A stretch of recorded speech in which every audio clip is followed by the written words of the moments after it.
जय माता दी मित्रों, आज हम चर्चा करने वाले हैं एक ऐसी घटना, ऐसे गोचर के बारे में, ऐसे राशि परिवर्तन के बारे में जो 18 साल बाद लगभग होने जा रही है। यानी 30 अक्टूबर 2023 में राहु का राशि परिवर्तन हो रहा है। यानी राहु मेष राशि से मीन राशि में यानी उल्टी गति में जाकर मीन राशि में गोचर करने वाले हैं।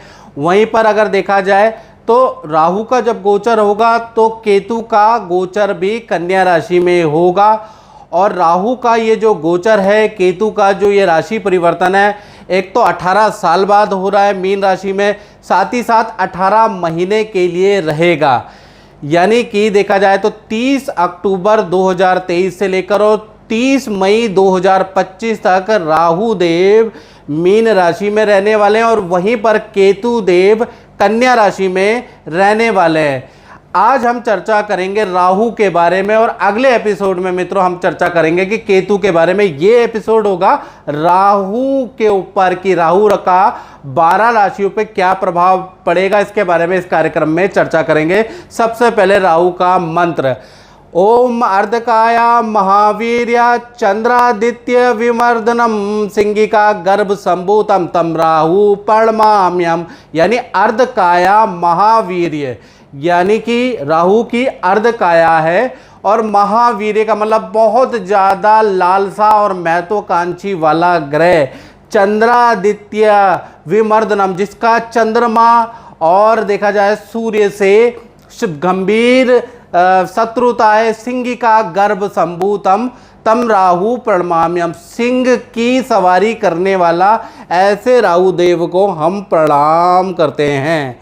चलिए सबसे पहले राहु देव कौन है, और ज़्यादातर दर्शकों को जो ज्योतिष के अंदर इंटरेस्ट रखते हैं उन्हें मालूम है, लेकिन फिर भी मैं थोड़ा सा अपनी ओर से पौराणिक महत्व भी आपको बताने जा रहा हूँ और वैज्ञानिक महत्व भी बताने जा रहा हूँ। पहले हम ये जानते हैं कि राहु है क्या, कौन है। तो पौराणिक कथा के अनुसार जब समुद्र मंथन के दौरान स्वर भानु एक दैत्य था जिसने अमृत का कलश या अमृत का पान पी के वो अमर हो गया, तब भगवान विष्णु ने अपने चक्र से उसके 2 भाग कर दिए। यानी कि जो विष्णु भगवान का चक्र था उसके गले से उसको काट दिया, तो ऊपर का हिस्सा या राहु कहलाया और नीचे का हिस्सा जो है, जो धड़ है, वो केतु कहलाया। और ये राहु और केतु के नाम से आगे प्रसिद्ध हो गए। वैसे इस राक्षस का नाम स्वरभानु था।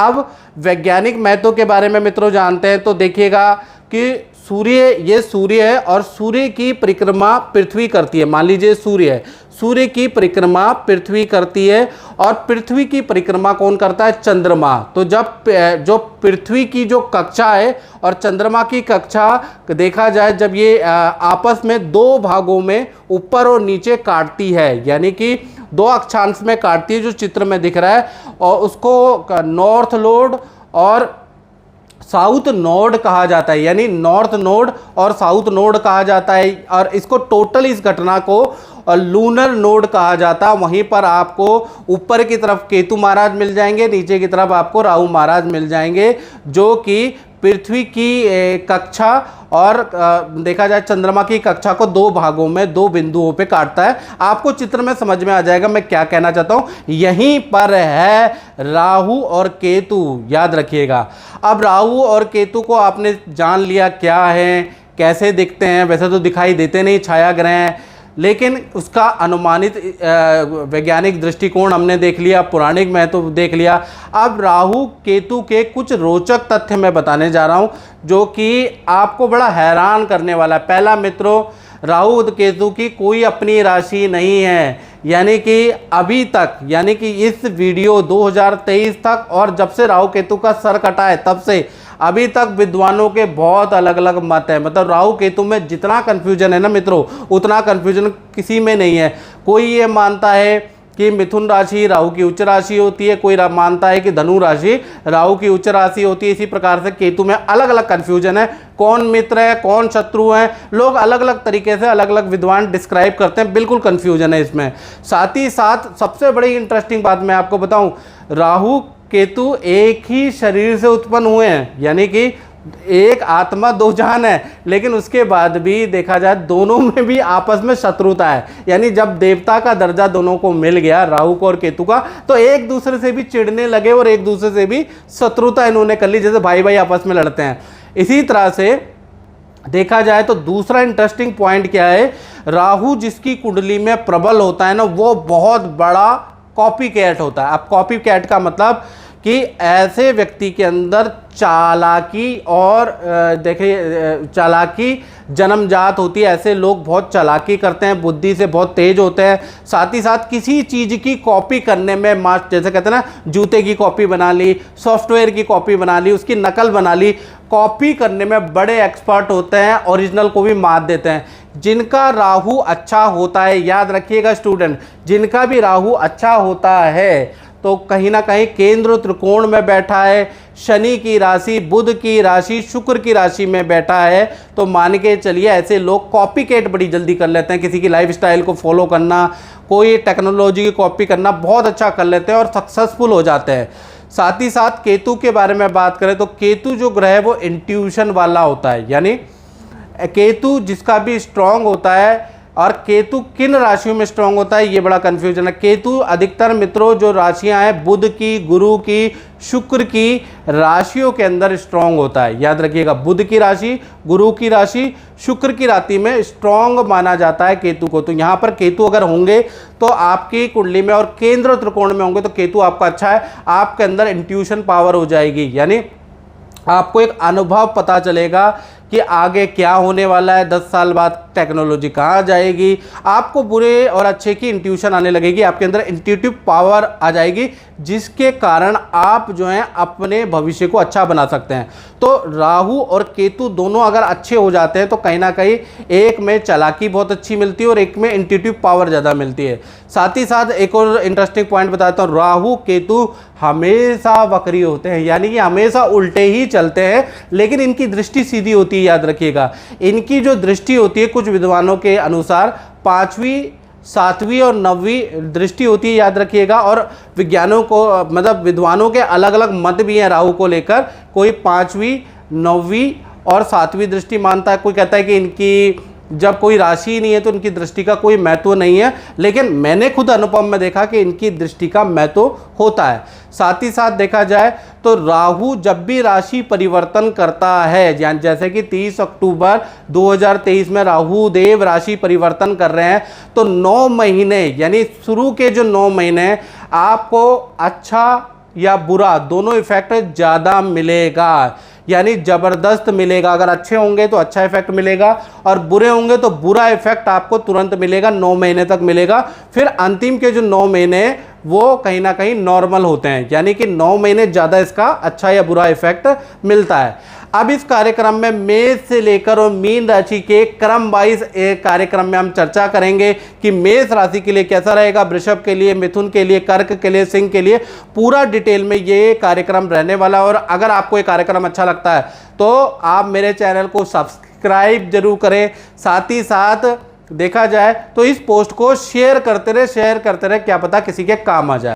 चलिए अब बात करते हैं वृश्चिक राशि की। तो वृश्चिक राशि पे देखा जाए तो वृश्चिक राशि पे जो ये राहु का राशि परिवर्तन हो रहा है, यानी राहु जो मीन राशि में जा रहे हैं, तो आपकी कुंडली के अनुसार आपके पंचम भाव में राहु का परिवर्तन है। और पंचम भाव में अगर देखा जाए तो पंचमें स्थित है राहु धन धान्य और कार्य बाधा दायका, यानी कि धन धान्य में थोड़ा सा परेशान करेगा, साथ ही साथ काम में भी बाधा रहेगी। यानी कि देखा जाए नौकरी वालों के लिए खासकर ये जो पंचम में राहु है इसकी स्थिति बहुत अच्छी नहीं है। 18 महीने जो भी नौकरी करते हैं उनको थोड़ा सावधानी बरतनी है, थोड़ा सा फूक के आपको कदम रखने हैं, क्योंकि आपके ऊपर पहले भी शनि की ढैया चल रही है और राहु भी जो पंचम में आ रहा है बहुत अच्छी स्थिति में नहीं आ रहा है। कुछ घटनाएं आपके साथ में इन 18 महीने के अंदर हो सकती है, तो उसके बारे में चर्चा करते हैं। पंचम में राहु, पहली घटना क्या होगी कि किसी अघोरी तांत्रिक की गतिविधि में आपको विश्वास होने लगेगा या इसमें इंटरेस्ट आने लग सकता है, या फिर अघोरी या तांत्रिक की गतिविधि में आप फंस सकते हैं। अपना धन बर्बाद कर सकते हैं। ऐसा स्थिति पंचम में जब राहु होता है तब होता है। दूसरा देखा जाए, पंचम के अंदर जब भी राहु होता है तो सट्टेबाजी या शेयर की बुरी लत लग जाती है, यानी शॉर्ट टर्म गेन के लालच के चक्कर में व्यक्ति गलत चक्करों में फंस जाता है। बहुत बार शेयर में उनको नुकसान हो जाता है, सब कुछ बर्बाद हो जाता है, या शॉर्टकट में अनैतिक काम व्यक्ति करने लग जाता है जिस कारण से वो फंस जाता है। तीसरी घटना के बारे में बात करें तो पंचम में जो राहु होता है वो देखा जाए तो कहीं ना कहीं नौकरी में स्थिरता नहीं रहती है, नौकरी लगती है, छूटती है। नौकरी के अंदर देखा जाए स्थिति 18 महीने बहुत अच्छी नहीं है, यानी 30 अक्टूबर 2023 से लेकर 30 मई 2025 तक नौकरी की स्थिति बहुत अच्छी नहीं है। आप नौकरी में कोई गलत फैसला मत लीजिएगा, अचानक ईगो में रहकर नौकरी मत छोड़िएगा, थोड़ा सा सह लीजिएगा, नहीं तो आपको अपने निर्णय के कारण नौकरी में बड़ी परेशानी का सामना करना पड़ सकता है।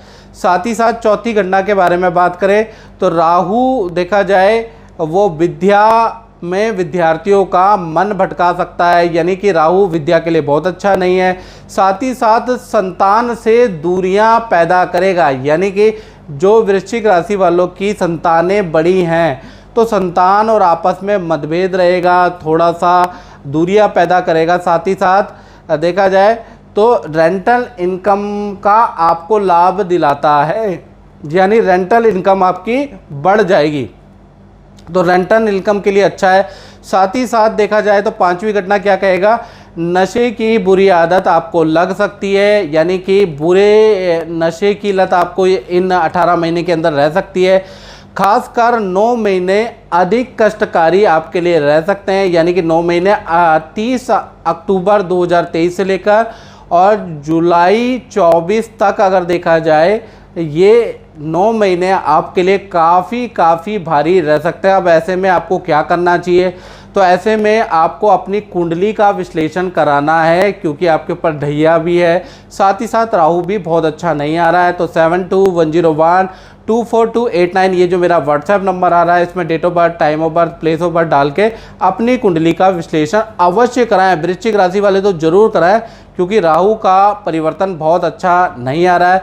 साथ ही साथ एक उपाय और कर सकते हैं, ये कॉमन उपाय है, आप 7 मुखी रुद्राक्ष भी गले में धारण करेंगे तो शनि की राहु का जो अच्छा फल नहीं आ रहा है या जो अशुभ फल है उसमें थोड़ी कमी हो जाएगी, लेकिन आपको कुंडली तो दिखानी ही पड़ेगी। माता दी सोनू जी, मैं आपसे ये पूछना चाहता हूँ, आपका जो अपना अनुभव है वो कैसा है? मेरा अनुभव तो कहते हैं कि एक धरती पे जो चमत्कार, मेरा अनुभव बिल्कुल वैसा है। मैं यहाँ पे खुद भी आया और इन्होंने मुझे जो भी उपाय बताए वो 100% सच नहीं हुए, वो 150% सच हुए। और अपने अलावा मैंने जिनको भी यहाँ पे भेजा वो सब लोग तो अभी भी मेरे से यही कहता है कि हमें पंडित जी से मिलना है, पंडित जी से मिलना है, क्योंकि उनके अनुभव, किसी के बच्चा नहीं हो रहा, किसी के कोई प्रॉब्लम है, किसी की शादी नहीं हो रही, तो जहाँ पे लोग बिल्कुल थक हार के टूट जाते हैं तो मैं कहता हूँ एक बार आप प्रकाश जी से जाके मिलिए, आपको वहाँ पे 150% आराम मिलेगा। और वो यहाँ पे आते हैं, और प्रकाश जी के बारे में तो खैर कहने की ज़रूरत ही नहीं है, आप गूगल पे भी सर्च मारेंगे, यूट्यूब पे देखेंगे, और इनका व्यवहार इतना अच्छा है, इनकी जो इन्होंने बोल दिया वो 100% सच होना ही होना है, पत्थर की लकीर है। मेरा अनुभव तो यही कहता है। मेरे फादर के एक्सपायर होने के बाद मैंने भगवान से प्रार्थना करी थी कि धरती पे सच्चे दिल से मेरी हेल्प करे, तो वो प्रकाश जी हैं। जब भी कोई समस्या आई मैं इनके पास आया और इन्होंने उसको दूर किया।